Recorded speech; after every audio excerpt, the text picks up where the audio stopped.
we support the idea of one belt, one road, but we have to find out exactly what this means. We cannot just, without proper studies, give 100% support to the idea.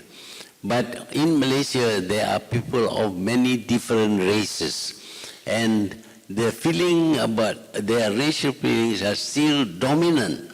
We don't want our people to think that we have now become, after becoming influenced by the West, we have now changed and have become influenced by China.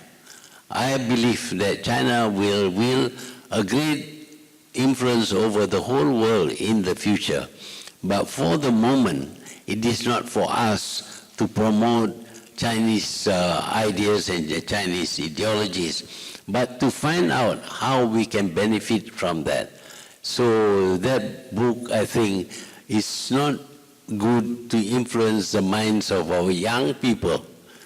The young people must understand the problems and the strategies and the policies of our own country first, so that when they come up against other people's strategies, they know their place. So we, as much as we didn't like the Western influence in our strategies and our schools, we do not want any other country to have undue influence over our young people. Thank you.